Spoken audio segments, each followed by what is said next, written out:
I've been hybrid training for the last year and it's left me fitter, stronger, leaner and happier than I've been at any other point in my training. And there's a handful of reasons why I truly believe it's the best way to train for most people. So I'm going to try and do 3 different things with this video. I'm going to 1, walk you through an example week of my own hybrid training. 2, I'm going to give you a few useful tips which I use to manage these training loads effectively and to build your own program. And 3, I'm going to explain why I think we should all be a bit more hybrid.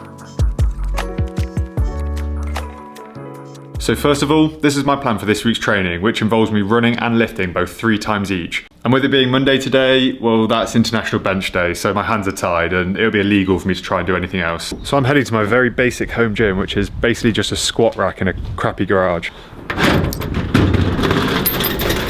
But it does mean that my commute to the gym is all of 20 seconds on an otherwise busy Monday, so it does the job. So my first tip when building a training program is to have a plan and write it down. This is probably the #1 thing that can limit people's ability to make progress with their running or lifting. They don't know how much work they're actually doing. It can be as simple as Monday, bench press 5x5 with this weight, or Tuesday, 7-mile progression run at this pace. I just have it all recorded on a notes folder on my phone, and that way I can actually track what I'm doing and how hard each session felt. This allows you to ensure that you're progressively overloading your muscles or your cardiovascular system over time, which is the only way to really build your strength or fitness. That way, if you have a goal in mind for a specific date, if you achieve it or don't, at least you have some data and record to look back on to figure out what you could change for next time, instead of just blindly swinging in the dark, which is something that I did for many years. So on to Tuesday, and I'm at work this evening, so I've already done my morning training session, which was a 7-mile progression run, which leads me on to my next tip. When building a training program, you need to identify what your priorities are and cater it towards them. For me, I'm currently training for my first ever marathon in April, so that's my #1 goal. And second to that, I'm looking at maintaining my current body weight of 80 kilograms and slowly increasing my strength in the main compound lifts. And you might be thinking that my running mileage this week is a little bit light for someone that's 8 weeks out from a marathon, and you'd be right. But 2 months ago, I ran an ill-conceived 36-mile ultramarathon, which resulted in a stress fracture, 5 weeks off of running, and a measly 600 views. So you live and you learn. Just a quick side note, please go watch that video after this one because it really wasn't worth it. So as you can see, this week's training plan is really quite specific to me, so don't try and copy it like for like.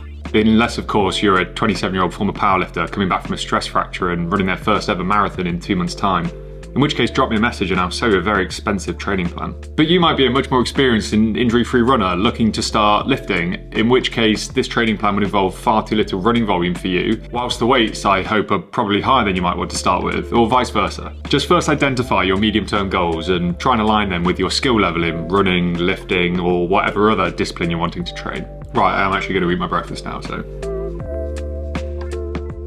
it's Wednesday now and it's another morning workout because I'm working again this evening. Now, long distance running and powerlifting don't exactly complement one another when it comes to performance. So why do I still train this way and think it's probably the best way to train for most people? Well, I'll come back to that point towards the end. But for now, I just want to talk a little bit about managing these 2 opposing volumes. There's a limit to the amount of work that your body can recover from in one go, and this is called your maximum training volume, and this can be gradually increased over time through progressive overload and intentional recovery. But when starting out hybrid training, I found that a cautious approach is probably the best. When I was a weightlifter that wanted to get into running, I initially started off with 1 or 2 slow 5Ks each week and reduced my total lifting volume to accommodate for this. I also took a deload week every month or so, or sooner than that if I felt fatigued. This is where I reduced my total volume to around 60% of what was normal for me, and this gave time for my soft tissues like my tendons and my ligaments to catch up with the training volume that I was asking of them. How I got this stress fracture, for instance, was trying to pull a 36-mile all-terrain ultramarathon out my arse when I hadn't properly trained for it. I also try and separate out my hardest training sessions throughout the week by at least 48 hours or so. Yesterday, as you saw, I did a pretty intense 7-mile progression run, so I made sure to schedule an easy day today. And although I'm deadlifting 5x5 with 135 kilograms today, that's actually a fairly light day for me. And I speak about my approach to building strength in more detail in this video up here. But inevitably, figuring out how to manage your own training volumes is quite a personal thing and requires a bit of trial and error to begin with. There's no right or perfect way to do it, which reduces your risk of injury to 0, but I'm testament to the fact that there's certainly a wrong way to do it.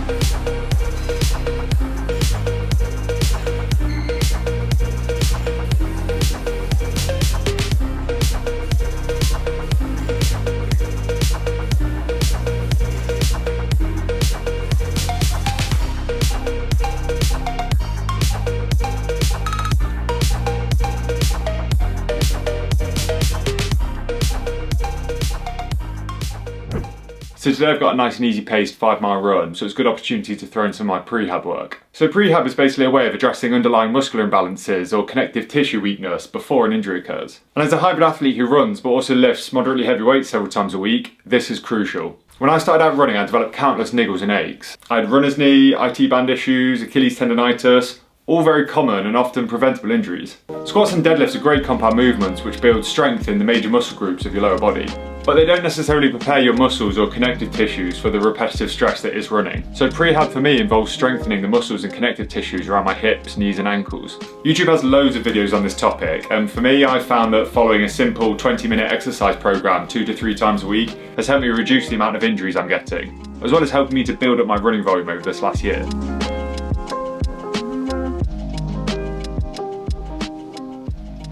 So it's finally Friday. I just got back from the gym where I did some back squats, some overhead press and yet more pull-ups. And with 3 lower body heavy training days in a row, I'm glad that tomorrow's a rest day. So with that in mind, I want to briefly touch on the importance of recovery. This is easy to overlook, but it's part and parcel of training. And for me, this involves a few different things. I like to take a day off each week from training where I don't run or lift, but I do some form of active recovery or a walk as it's more commonly known. More elite athletes might not even take a day off, and beginners may need more than that. There's no hard and fast rule. I also try and prioritise sleep, aiming to get around 7 hours each night and trying to go to bed at the same time every day. I've done several videos on my specific diet, but just to summarise, I try to eat predominantly whole foods which are high in fibre, micronutrients, good fats and protein. And in the last year in particular, I've tried to reduce my alcohol intake. But I'm not perfect and it's not realistic for us non-elite athletes to try and be. We've got lives outside of training. I just try and be a bit more intentional with my recovery than the average person and recognise it's an important part of getting fitter, stronger and preventing injury. But saying that, I'm more bothered with the general trend of my health and fitness being a positive one, rather than getting too lost in the detail.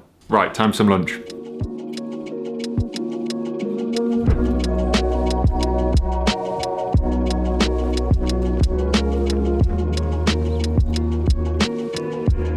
So it's Sunday and I've just finished a 10-mile long run, which has brought my week of training to the end. So finally, why have I decided to train this way? I used to think this was the worst of both worlds. Running would cause me to lose my gains, but if I kept lifting, not only would I be much weaker, but I'd also never be able to run fast or long distances. But it's all a matter of perspective. I've still made huge gains in strength and speed in this last year alone. And as an amateur athlete, what holds me back from getting even stronger or faster isn't the fact that I run and lift simultaneously. It's my relatively low training volumes versus someone that just runs or just lifts. Sure, if I just picked a single discipline, my recovery might be slightly more optimised, or my body composition might more easily assume the mould of a runner or lifter, which might improve my performance. But then I have to ask myself, why do I train? Fundamentally, I train to enjoy myself and to stay healthy. Hybrid training not only improves your cardiovascular health, but regular resistance training improves your bone density, your metabolism, your joint health, and as you age, it helps you keep your functional independence. In my opinion, hybrid training is the best way to work out for your health and longevity. But not only that, I enjoy it.